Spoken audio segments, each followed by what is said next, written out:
Dans l'année du double 3, lorsque le ciel plaira du feu et que les mers se dresseront contre les terres, les fils des hommes connaîtront le poids de leurs propres mains. Ces mots ne viennent pas d'un livre de fiction. Ils ont été écrits au XVI siècle par Michel de Nostredame, le médecin et voyant que le monde connaîtrait sous le nom de Nostradamus. Et si tu écoutes ceci maintenant, en cet instant précis de l'histoire, ce n'est peut-être pas un hasard. Car il existe quelque chose que peu de personnes savent. Quelque chose qui est resté caché dans des textes anciens, dans des lettres poussiéreuses, dans des transcriptions de trans consignées par des témoins sceptiques. 5 voix. 5 voyants séparés par les siècles, par les océans, par des cultures totalement différentes. Et pourtant, tous pointent vers le même point dans le temps. Vers maintenant. Vers 2026. Ils ne se sont jamais rencontrés. Ils n'ont pas partagé leur vision. Certains ont vécu à une époque où l'électricité était impensable, où l'Amérique n'avait pas encore été découverte par l'Europe, où l'idée même d'un satellite orbitant autour de la Terre aurait été considérée comme de la sorcellerie. Mais leurs mots, lorsque tu les mets côte à côte, dessinent un motif. Une carte. Un avertissement qui résonne avec des événements en train de se produire en ce moment même, pendant que tu entends ces paroles. France, 1555. Un médecin qui a vu la peste noire ravager des villes entières s'assoit dans son cabinet éclairé à la bougie. Michel de Nostredame n'exerce plus la médecine traditionnelle. Il écrit désormais des quatrains énigmatiques, dans un code volontairement obscur conçu pour échapper aux persécutions de l'Église. Ses méthodes sont étranges, observations astronomiques, aux dents des récipients de bronze, état méditatif profond. Ses contemporains le traitent de faux. L'histoire le nommera prophète.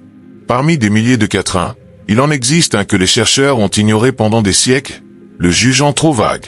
Mais quand tu le lis avec des yeux modernes, avec la connaissance de ce qui se passe aujourd'hui sur notre planète, un frisson te parcourt la peau. Il parle d'une année marquée par le chiffre 3 doublé. 2026, 2 plus 0 plus C. Double 3. Écoute ceci. Lorsque le soleil enragera son visage, une possible référence à une activité solaire extrême. Et nos scientifiques, aujourd'hui, en 2026, documentent le pic le plus intense du cycle solaire 25. Des tempêtes géomagnétiques qui ont déjà provoqué des interférences dans les systèmes de communication. Des aurores boréales observées à des latitudes où elles n'étaient jamais apparues. Nostradamus écrit que le ciel plaira du feu. Métaphore poétique? Peut-être.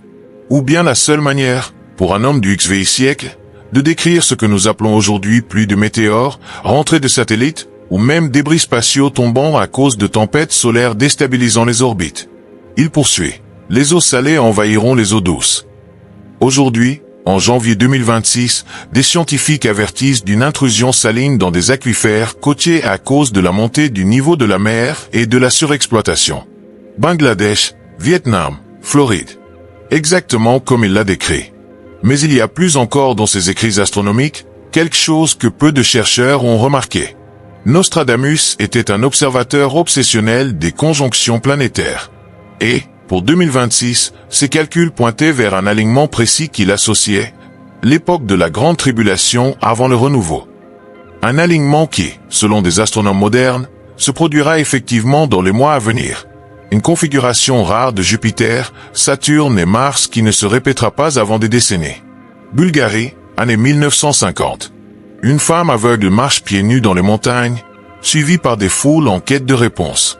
Son nom, Baba Vanga. On l'appelle la Nostradamus des Balkans. À la différence du médecin français, elle n'écrit pas en code. Elle parle directement, clairement. Et ses paroles sont consignées par des fonctionnaires du gouvernement bulgare, par des journalistes sceptiques, par des visiteurs enregistrant chaque syllabe. Elle a prédit des événements précis qui se sont réalisés avec une exactitude glaçante. Le naufrage du sous-marin Kursk. Les attentats du 11 septembre, décrits comme des oiseaux d'acier, attaquant l'Amérique.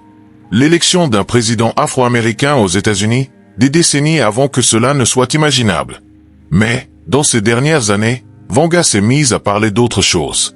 Quelque chose de plus sombre. Et elle a mentionné spécifiquement la période entre 2025 et 2028. Selon des transcriptions conservées, elle a parlé de la grande tromperie des dirigeants européens, précisément pendant cette période. Aujourd'hui, en 2026, nous voyons des crises politiques sans précédent dans plusieurs pays du continent. Elle a parlé de guerre pour l'eau, à une époque où l'eau semblait encore abondante et où personne n'imaginait un tel scénario. Maintenant, les tensions entre nations au sujet de ressources hydriques partagées s'intensifient mois après mois. Mais le plus inquiétant est ceci. Vanga a décrit un événement qu'elle appelait « lorsque le ciel s'assombrira sans nuages ». Pas une éclipse. Autre chose. Les chercheurs ont longtemps cherché ce que cela pouvait signifier. Jusqu'à ce que nous comprenions la fragilité de notre réseau électrique moderne. Une tempête solaire suffisamment intense pourrait faire s'effondrer des transformateurs, plonger des villes entières dans le noir. Un ciel nocturne sans étoiles artificielles, sans la lueur de la civilisation électrique. Une obscurité sans nuages. Virginia Beach, États-Unis, année 1930. Un homme est allongé sur un canapé, en état de transe profonde. Son nom, Edgar Cayce. Ce n'est pas un mystique de profession. C'est un photographe, un homme ordinaire, à ceci près qu'il possède une capacité extraordinaire. En transe, il diagnostique des maladies avec une précision médicale, sans avoir étudié la médecine. Des milliers de cas documentés, vérifiés par des médecins stupéfaits. Mais Cayce ne parle pas seulement de maladies. Dans ses transes les plus profondes, il parle de l'avenir. Et, de manière spécifique, presque obsessionnelle, de ce qu'il appelle les changements de la Terre, entre 2020 et 2026. Les transcriptions sténographiées existent. Ce ne sont pas des légendes urbaines. Ce sont des documents archivés, datés, avec des témoins, des secrétaires qui ont noté chaque mot pendant que médecins et scientifiques observaient cet homme dans un état altéré de conscience. Cayce a parlé de grands tremblements dans des lieux où les hommes ne s'y attendaient jamais. Le Japon, a-t-il prédit, connaîtra l'eau et le feu ensemble. Il disait cela dans les années 1930. Certains chercheurs relient cela directement à Fukushima en 2011. Mais il y a plus. Il a parlé explicitement de la période 2025-2026 comme du moment. Les côtes connaîtront des changements soudains, et l'air portera la maladie avant de porter le renouveau. Nous respirons cela aujourd'hui. La qualité de l'air se dégrade dans les mégapoles. Des incendies de forêt envoient de la fumée à travers des continents. Cayce a mentionné autre chose encore, quelque chose que ses contemporains ne pouvaient pas comprendre. Les cieux artificiels tomberont. En 1936, il n'y avait pas de satellite, pas de GPS, rien d'artificiel dans le ciel, hormis des avions rudimentaires. Qu'a-t-il vu? Le réseau de satellites qui soutient notre civilisation moderne, vulnérable aux tempêtes solaires exactement comme celles que nous vivons maintenant? Angleterre, 13 siècles. Dans une petite cellule monastique, une femme connue sous le nom de Mère Shipton écrit des vers qui survivront des siècles. Elle n'est pas formellement instruite. Elle n'a pas accès aux bibliothèques du savoir ancien. Elle est, selon les archives, une ermite, considérée comme sorcière par certains, prophétesse par d'autres. Ces vers sont étranges, trop précis pour son époque, trop impossibles. Des carrosses sans chevaux courront, et des accidents rempliront le monde d'affliction. Elle a écrit cela lorsque les chevaux étaient le seul moyen de transport terrestre. Les hommes voleront comme des oiseaux dans le ciel. 13 siècles. Avant Léonard de Vinci. Avant tout concept sérieux d'aviation. Sous l'eau, les hommes marcheront, chevaucheront, dormiront et parleront. Des sous-marins? Impossible qu'elle l'ait su. Mais ce qui nous importe réellement aujourd'hui, c'est son vers sur l'année du double saut. Une formule énigmatique débattue pendant des siècles. Certains pensent que double saut est une référence cryptée à des nombres doublés. Cette année-là, selon ces derniers vers conservés, le fer flottant coulera, et ce qui vole tombera, et les sages seront confondus. Fer flottant, des navires de métal, impensables pour son époque. Ceux qui volent, des avions, des satellites, tombant à cause de tempêtes solaires, les sages confondus, des scientifiques sans réponse face à des phénomènes qui défient les modèles climatiques, face à un comportement solaire imprévisible. Irlande, 13 siècles. Un archevêque nommé Malachi a une vision lors d'un pèlerinage à Rome. Il voit une liste complète de tous les papes futurs, jusqu'à la fin des temps. Il écrit 112 devises cryptiques, une pour chaque pontife. L'Église a conservé ce document pendant des siècles. Beaucoup le considèrent comme une falsification tardive. Mais quelque chose d'inquiétant se produit quand on examine ces devises. Elles correspondent avec une précision étrange à des caractéristiques de papes apparus ensuite. Trop de précision pour n'être que le hasard. Et, selon la liste de Malachi, nous sommes maintenant dans la période du pape avant-dernier, avant Petrus Romanus, le dernier, sous le règne duquel la cité des 7 collines sera détruite et le juge terrible jugera son peuple. Parmi les fragments associés à Malachie, on trouve une mention de feu du ciel en temps de grande confusion, lorsque le soleil enverra sa colère, et que les hommes craindront les cieux qu'ils aimaient autrefois. Des cieux que nous aimions autrefois. Nous pensons aux cieux dégagés, au beau temps. Mais aujourd'hui, nous aimons nos cieux pour une autre raison. Satellites de communication, GPS, observations météorologiques. Et si une tempête solaire massive, comme celle de Carrington en 1859, mais frappant notre civilisation moderne dépendante de l'électronique, nous faisait craindre ces mêmes cieux? L'événement de Carrington a brûlé des télégraphes. Aujourd'hui, il brûlerait des transformateurs. Des pannes à l'échelle de continents. Plus d'Internet. Plus de communication. Plus de chaînes logistiques modernes. Le chaos en quelques semaines. Et des scientifiques de l'espace ont averti, publiquement, que nous sommes au moment de risque maximal, maintenant, en 2026, durant le pic solaire. 5 voies. 500 ans de séparation. 0 contact entre elles. Aucune possibilité de coordination. Nostradamus et ses calculs astronomiques pointant vers des alignements de 2026. Baba Vanga et ses avertissements spécifiques sur cette période, documentés par l'État bulgare. Edgar Cayce en transe, parlant de changements terrestres culminant entre 2020 et 2026, enregistrés par des sténographes incrédules. Mère Shipton et son année du double saut, décrivant des technologies impossibles à son époque, aujourd'hui bien réelles et vulnérables. Malachie et sa chronologie papale qui nous place précisément au seuil du chaos final, avec du feu tombant du ciel. Tous pointent vers maintenant. Vers cette année. Vers des événements impliquant le soleil, l'effondrement de systèmes technologiques, des crises de ressources, des changements climatiques extrêmes. Est-ce une preuve absolue de quelque chose de surnaturel? Non. Bien sûr que non. Les prophéties sont par nature ambiguës. Elles peuvent s'interpréter de 1000 façons. Le biais de confirmation existe.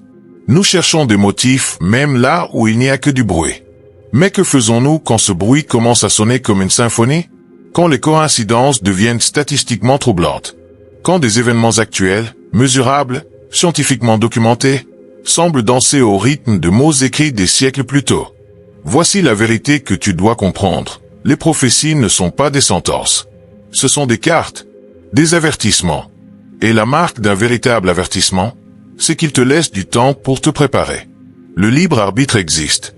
Les décisions collectives comptent. L'humanité a déjà évité des catastrophes, non parce que le destin a changé, mais parce que des personnes conscientes ont agi. Alors, que faisons-nous de cette convergence de 5 voies anciennes? L'ignorer complètement serait de l'arrogance. Céder à la panique serait inutile. La voie sage se trouve au milieu. Une préparation sensée. Pas des bunkers de survie apocalyptique, mais une résilience réelle et pratique.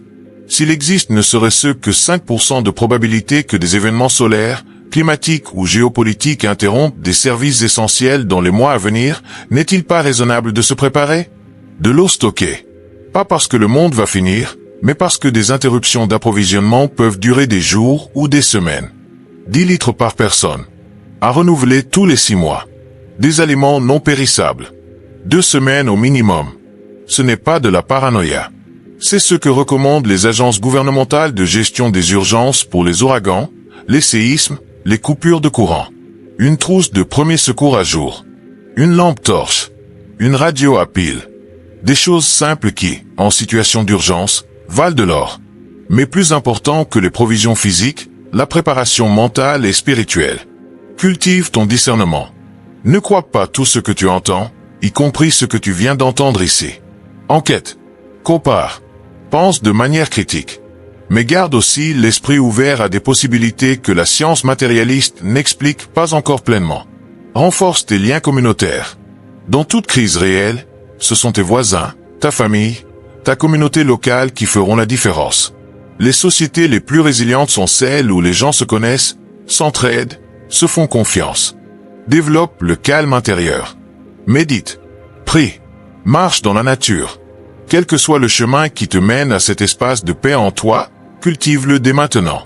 Car si les eaux s'agitent, et elles pourraient s'agiter pour des raisons parfaitement normales, non prophétiques, une personne au mental serein s'en sort mieux qu'une personne paniquée.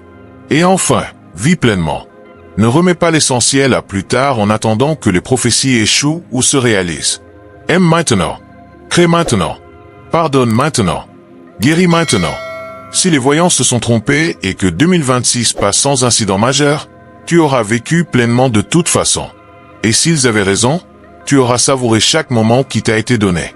Les 5 voix ont parlé à travers les siècles. Leur message, filtré par les symboles et les cultures, semble converger vers un seul mot. Attention. Fais attention au soleil. Fais attention à la terre. Fais attention aux systèmes fragiles qui soutiennent notre civilisation moderne. Fais attention à ta boussole intérieure. Ne vis pas dans la peur. Vis dans la conscience. La différence est immense. Nostradamus, Vanga, Caïs, Shipton, Malaché.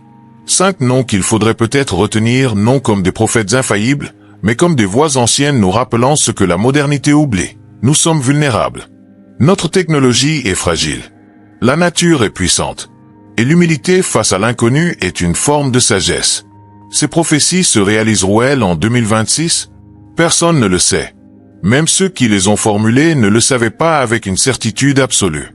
Ils ont vu des possibilités, des probabilités, des trajectoires potentielles dans le tissu du temps. Mais toi, qui écoutes maintenant, tu as quelque chose qu'ils n'avaient pas. Le pouvoir d'agir dans le présent. Tu peux te préparer. Tu peux t'éveiller. Tu peux choisir de vivre de sorte que, si les tempêtes arrivent, tu sois prêt. Et si elles n'arrivent pas, tu n'auras rien perdu, tu auras gagné en conscience. Le phare intérieur que tu portes connaît la vérité. Elle n'est pas dans des textes anciens ni dans des vidéos sur Internet. Elle est dans cette voix silencieuse qui reconnaît la sagesse lorsqu'elle la rencontre, qui sent la vérité vibrer dans la poitrine, qui distingue entre une peur utile et une paranoïa destructrice. Écoute-la. Et rappelle-toi, les prophéties les plus importantes ne concernent pas l'avenir du monde. Elles concernent l'avenir de ton âme. Grandiras-tu dans l'amour ou dans la peur? Dans l'isolement ou dans la communauté? Dans le déni ou dans une préparation consciente? Ce choix, aucun voyant ne le fera pour toi. C'est toi qui le fais. Maintenant. Aujourd'hui. L'année du double 3 ne fait que commencer. Les mois à venir révéleront si ces 5 voix anciennes disaient vrai, ou si nous projetons simplement nos peurs modernes sur de vieux parchemins. Mais en attendant cette réponse, nous pouvons choisir de vivre éveillés. Car, au fond, c'est la seule prophétie qui compte vraiment. Celle que tu écris par tes actions chaque jour. Le phare intérieur est allumé. La lumière est là. La question est, la suivras-tu? Si cette convergence de prophéties t'a fait réfléchir, aide-moi à faire en sorte que davantage de personnes puissent entendre cet avertissement. Laisse un j'aime pour que l'algorithme comprenne que ce contenu compte. Abonne-toi au phare intérieur si tu veux continuer à explorer les mystères qui relient le passé ancien à notre présent urgent. Et laisse-moi un commentaire en répondant à cette question finale. Que feras-tu de cet avertissement? Écris, nous sommes prêts, si tu t'engages à affronter ce qui viendra avec conscience et courage. Je te lis. Et souviens-toi, c'est dans l'obscurité que les phares brillent le plus fort.